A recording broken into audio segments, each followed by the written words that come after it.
Pertanyaan sederhananya adalah gimana sih cara kita menghadapi itu? Saya juga lagi belajar, ini bukan kata saya ya, tapi saya coba merangkum dari beberapa hadis, dari beberapa ayat. Mudah-mudahan ini jadi semacam tips dari Allah, dari Rasul, cara kita supaya lebih sabar dalam menghadapi ujian, khususnya ujian perasaan. Pertama, saya mengambil dari hadis riwayat yang diriwayatkan dari Abu Hurairah, hadis Hasan. Nabi SAW mengatakan, "Ma yazalul bala'u bil mu'mini wal mu'minati fi nafsihi wa waladihi wa malihi hatta yalqallaha ta'ala wa ma alaihi khati'ah." Tidaklah seseorang selesai diuji, baik dia laki-laki orang yang beriman atau perempuan yang beriman, baik itu ujiannya terjadi pada dirinya atau melalui anaknya atau melalui hartanya, artinya ujian harta, ujian fisik, ujian perasaan, sampai dia bertemu dengan Allah dan dia tidak punya dosa.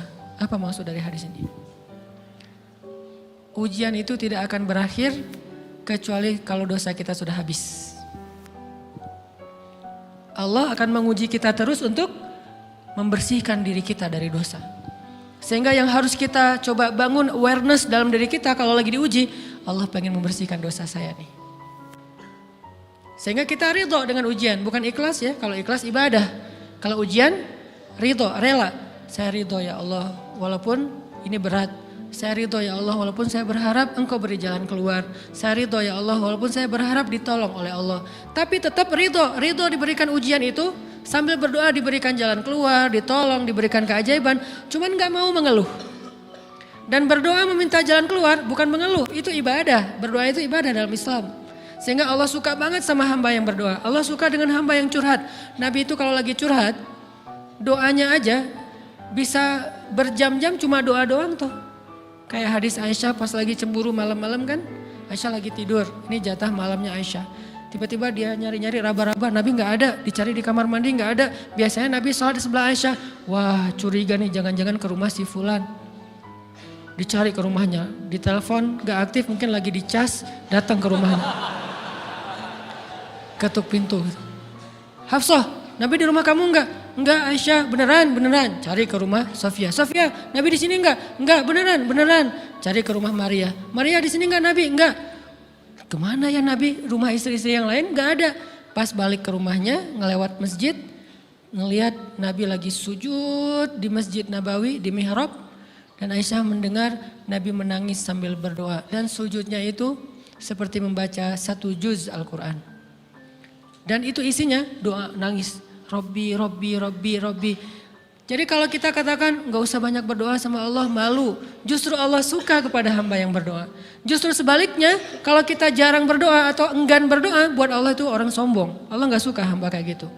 Kamu gak butuh saya, sama kayak kita lagi ada masalah, punya teman yang punya kelebihan harta, terus kita kayak bingung gitu nyari kesana kemari pinjaman, dia gak dikasih tahu. Pas dia tahu dari orang lain, dia ngomong apa? Kamu gak nganggap saya ya? Emangnya saya bukan teman kamu, kok kamu punya masalah keuangan tapi saya gak dikasih tahu, malah saya tahunya dari orang lain, tersinggung kan?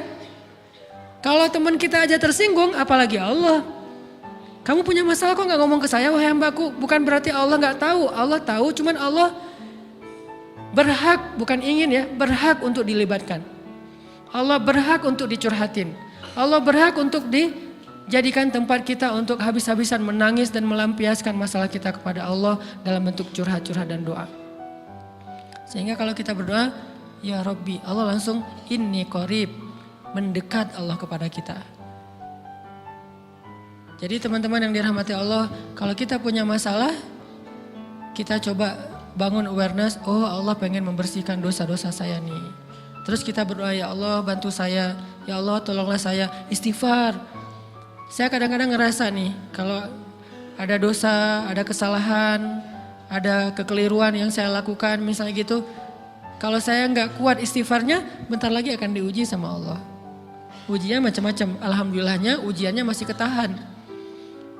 Pasti diuji sama Allah, kalau istighfarnya nggak kuat, taubatnya tuh nggak kuat, langsung diuji sama Allah. Dan saya langsung sadar, oh benar berarti yang tadi ini lagi dihapus sama Allah nih. perkencang lagi, perkuat lagi istighfar. Kenapa? Karena kalau istighfar kita kuat, berarti kan dosa kita dihapus dengan istighfar ya. Otomatis ujian kita durasinya berkurang. Makin kuat istighfar, makin berkurang. Kalau istighfarnya udah mantap, udah selesai, Allah cabut tuh ujian kita. Diganti dengan kebaikan. Jadi teman-teman, kita coba sadari, oh kalau Allah menguji saya, emang saya banyak dosa. Sebelum kita mencari kambing hitam, nyalahin orang lain, sebelum kita marah kepada orang lain, kadang wajar kita marah kepada orang lain gara-gara ucapannya, komennya, teks dari dia, wajar. Tapi sebelum itu marah dulu kepada diri kita atas dosa dan kesalahan kita yang baru saja kita lakukan. Atau yang dulu kita lakuin dan belum benar-benar kita tinggalkan. Kalau kita ngerasa banyak dosa di masa lalu sebelum kita taubat, hijrah, berarti mungkin itulah alasan kenapa sekarang kita diuji setelah hijrah.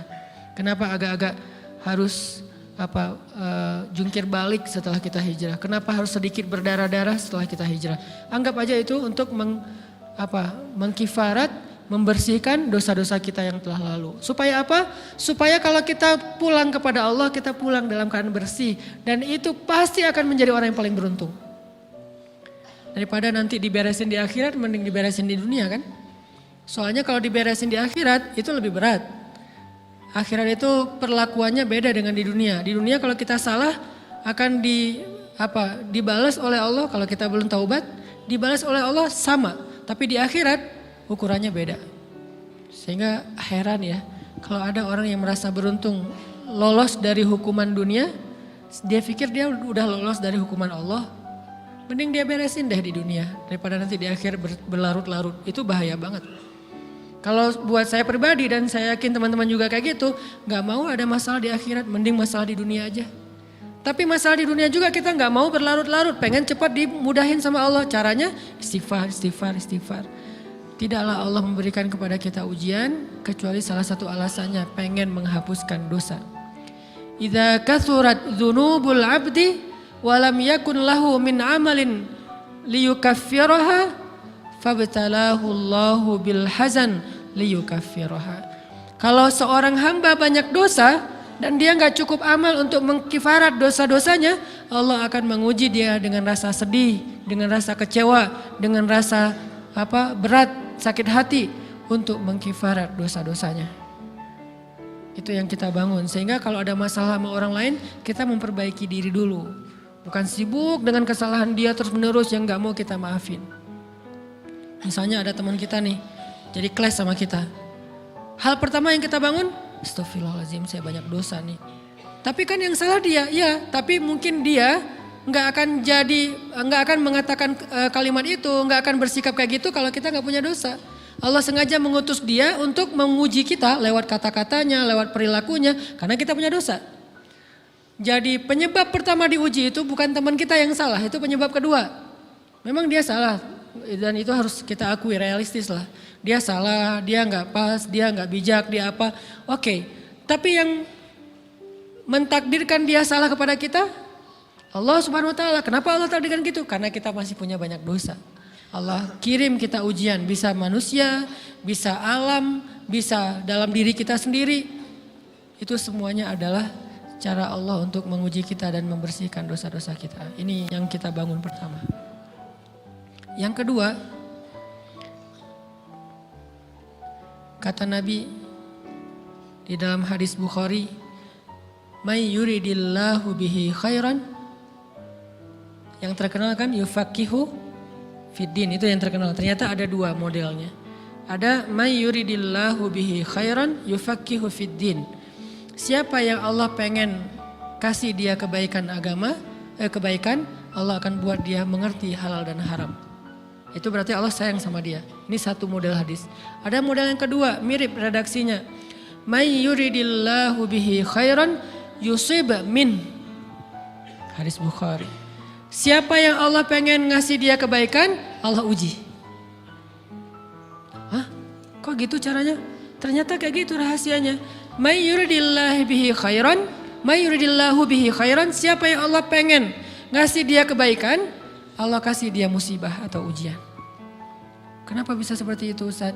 Fa inna ma'al usri yusra, Inna ma'al usri yusra. Seolah-olah Allah bilang di dalam ayat itu, kalau kalian mau dapat kemudahan, biasanya lewatnya kesusahan dulu.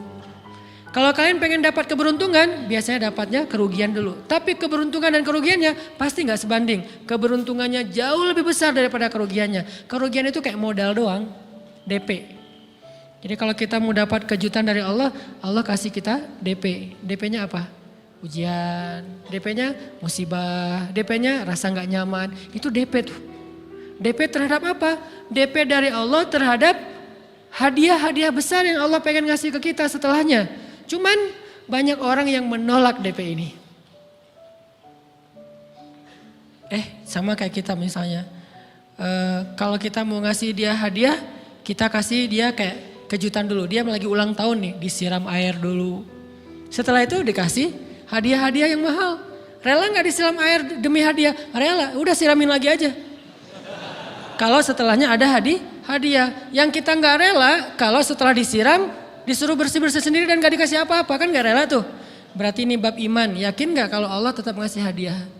Kan sabar dan iman itu ternyata tahu aman, kembar. Kalau kita yakin Allah ngasih hadiah setelah ngasih kita DP ujian, ya kita akan sabar. Gak apa-apa deh, bentar lagi mau dikasih hadiah, digini-giniin juga gak masalah. Dibully, diapain sama Allah, biarin aja. Ya Allah saya sabar, kan bentar lagi mau dikasih hadiah nih. Ini masalah yakin. Tapi kalau kita gak yakin, apa sih maunya Allah gitu kan? Begitu kalimat ini keluar, maka yang muncul setelahnya adalah mengeluh, berputus asa, dan gak akan sabar menghadapi ujian.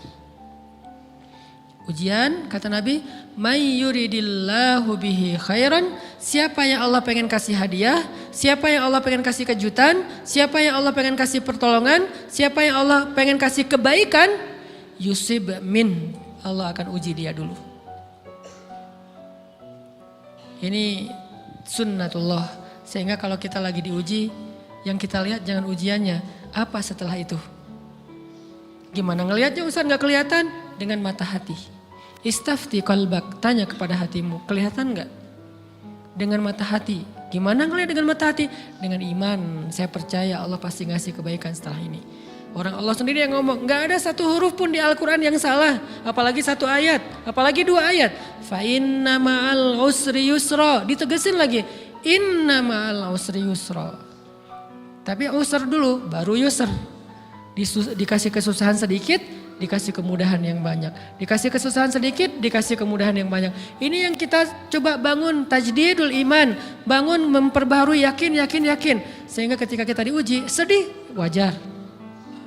Mengaduh sedikit bukan mengeluh ya. Kalau mengeluh kan nyalahin Allah. Kalau ngaduh, yang namanya orang dicubit kan itu ngaduh.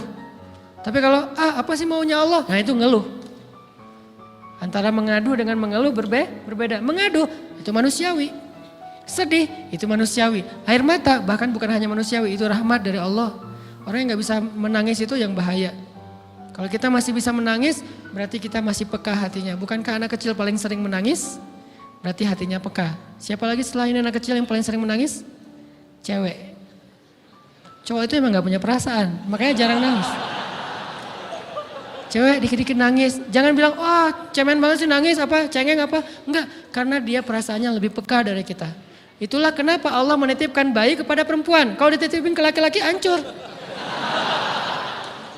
Di balik kepekaan perempuan, di balik sensitifnya perempuan, di balik perasaannya yang luar biasa, di situ Allah Subhanahu wa taala menitipkan amanah, dia yang paling baik dalam merawat bayinya. Perempuan secara umum mungkin lebih banyak bicara daripada laki-laki ya. Walaupun ada orang yang perempuan pendiam banget, ada yang nggak ngomong sama sekali, misalnya diem-diem aja, ada. Tapi secara umum perempuan lebih banyak berucap daripada laki-laki. Emangnya ini kekurangan? Bukan. Ini kelebihan. Kalau dia berikan itu dalam hal yang tepat. Apa yang tepat? Mendidik anak. Justru karena perempuan banyak ngomong, lebih baik dalam mendidik anak daripada laki-laki. Laki-laki itu kurang mendidik, kurang mengedukasi kepada anak dengan usia tertentu karena dia jarang memahamkan. Salah hanya marah, salah hanya ditegur. Kalau ibunya jelasin gini sebelum tidur ibunya yang ceritain banyak cerita. Saya sendiri ngalamin sering mana seorang ayah sama ibu interaksi sama anak dalam bentuk verbal. Sering ibu. Jadi menangis itu rahmat dari Allah. Gak apa-apa, nangis aja. Dan itu tidak disebut mengeluh. Kamu kok nangis sih? Kan orang Islam harus sabar. Emangnya nangis dengan sabar itu bertolak belakang? Sabar tetap sabar, ya nangis jalan aja terus nangis. Nangis apa pakai nangisnya nggak cuma nangis doang, emotikonnya juga nangis, berderai-derai gitu. Sampai air matanya menggenang gitu kan ya. Boleh lah. Ditambah lagi dengan visual menangisnya, posting bahwa dia lagi tertusuk duri dengan postingan kaktus atau apalah. Dia pengen share ke semua orang bahwa saya sedang sedih. Sehingga nanti ketika ada orang yang menghibur dia dengan sedikit kata-kata yang sabar ya segala macam, wah makin berderai-derai. Itu belum jadi. Kecuali dia keluarkan kata-kata mengeluh, baru dia disebut orang yang banyak mengeluh, berputus asa. Kalau mengaduh wajar. Walaupun ada nabi udah diuji berat gak mau mengaduh, apalagi ngeluh. Zakaria digergaji mengadu aja enggak. Kenapa? Karena kata malaikat kalau kamu mengaduh sedikit aja, maka Allah Subhanahu wa taala akan menghancurkan kaum ini. Dia kasihan kepada kaumnya, enggak mau mengaduh. Satu-satunya orang yang kita tidak boleh mengaduh hanya orang tua. Atau itu mengeluh kalau untuk orang tua. Kalau yang lain enggak disebut mengeluh. Kalau ke teman, malas enggak apa-apa. Jangan sering-sering tapi. Apaan sih? Ke teman boleh. Tapi ke orang tua, saja itu bukan lagi mengadu, itu sudah mengeluh. Khusus untuk orang tua. Kalau di antara manusia. Kalau kepada Allah dan Rasul, pastinya lebih dari itu. Ketika kita diam saja, tidak langsung beranjak sami'na wa ata'na labbaika ya rabbi wa sa'daik, enggak memenuhi panggilan Allah, itu sudah disebut bagian dari kufur ingkar. Tapi minimal kita mungkin masih mengaduh, kita masih menangis, kita masih lelah, kita masih merasa lemah. Setidaknya kita tidak mengeluh. Kenapa? Kita percaya Allah kalau mau ngasih hadiah kepada hambanya, DP-nya itu ujian. Dan yakinlah hadiahnya minimal 10 kali lipat lebih baik daripada ujian itu. Minimal, karena gak ada amal soleh yang dibalas di bawah 10 kali lipat tuh gak ada. Amal soleh, amal ya bukan niat. Amal yang udah kita kerjakan minimal dibalas 10 kali lipat. Minimal, maksimalnya bighairi hisab, tanpa batas. Bighairi hisab, tanpa batas. Ada yang 700 kali lipat kayak sedekah.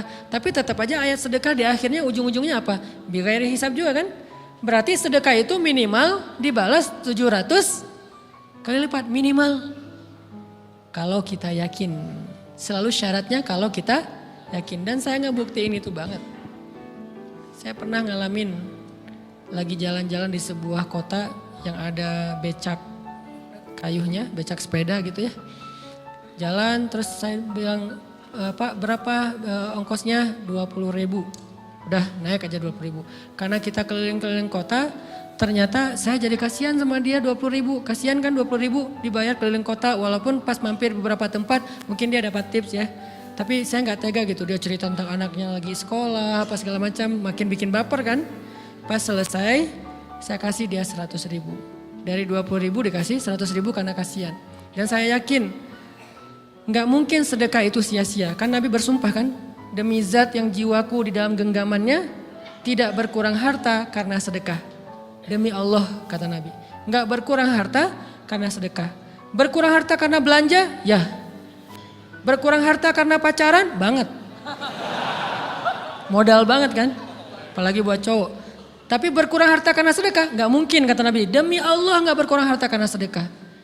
Berkurang harta karena istri? Enggak. Karena memberi kepada istri itu pahalanya lebih gede daripada sedekah.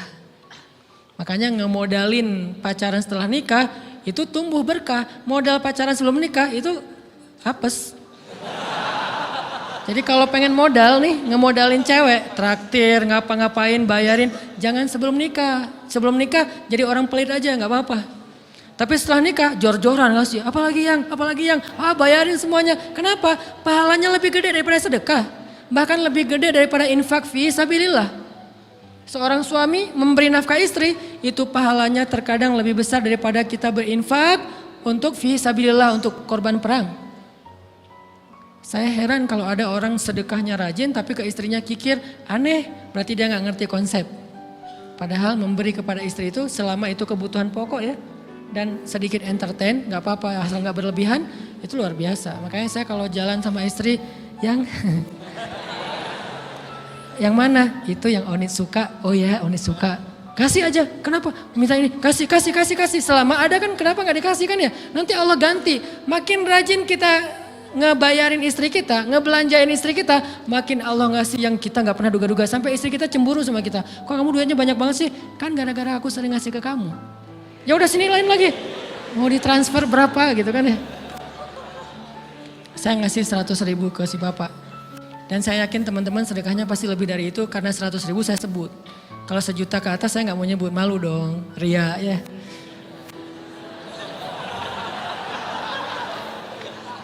Sebenarnya nggak pernah sih. 100.000 deh, karena kan kecil, saya kasih 100.000. Ternyata begitu saya kasih 100.000, dia doa. Nah ini nih pentingnya sedekah ke orang yang membutuhkan tapi nggak minta-minta, dia tulus. Dia langsung doa, ya Allah Pak mudah-mudahan rezekinya lancar, berkah, bertambah dan segala macam bahagia keluarganya. Doa-doa ini semuanya dikabulkan dalam hitungan hari. Pertama bertambah bahagia rumah tangganya, dapat kecupan dari istri. Dia nganggap suami saya cowok banget sih. Mulai 1 nih.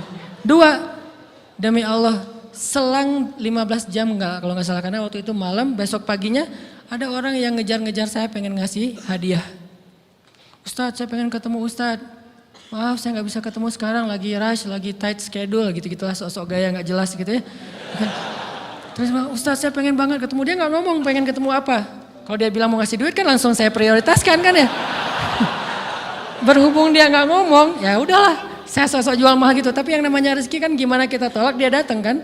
Saya nolak, pokoknya sebentar aja 5 menit nggak akan ganggu waktu Ustadz. Ya udah besok pagi ya pas breakfast gitu, pakai gaya-gaya dikit breakfast.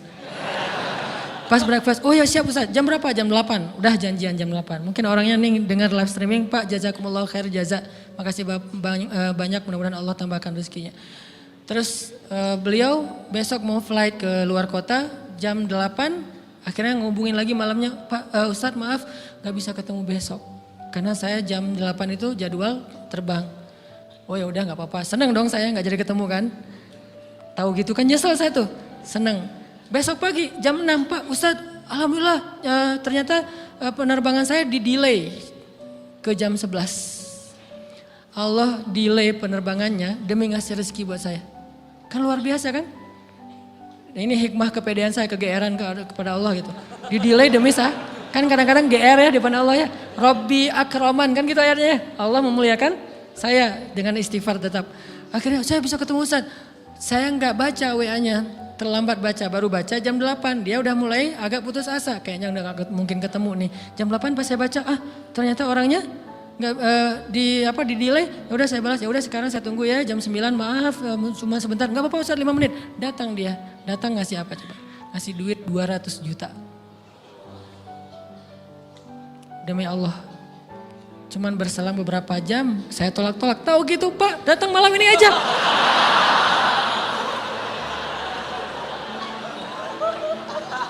Harusnya malam itu juga saya cari orangnya. Kalau perlu saya yang nyamperin Bapak. Sherlock, saya kejar. Manusia gitu banget ya. Tapi Masya Allah di situ saya jadi tahu, oh doa orang itu lebih akurat, lebih mantap, lebih diijabah daripada doa saya. Mungkin bukan karena sedekah, tapi karena doa setelah sedekah. Ya Allah dan segala macam dimudahkan sama Allah. Itu luar biasa loh. Saya nggak percaya, saya pikir main-main, orang nih iseng kayaknya pengen ketemu doang, pengen selfie. Ternyata pas saya cek, ditransfer, di capture, Ustadz udah ditransfer. Saya, jangan-jangan nih jebakan Batman gitu ya. Nyari-nyari sana segala macam. Alhamdulillah ternyata emang niat baiknya pengen, alhamdulillah saya terkesan, saya dapat hidayah lewat Ustadz segala macam. Sekarang saya pengen membalas jasa Ustadz walaupun kecil 200 juta. Untung saya nggak kaget dan kemudian pingsan. Pak 200 juta stroke kan ya bahaya, lebih mahal dari 200 juta. Ini keajaiban ya teman-teman.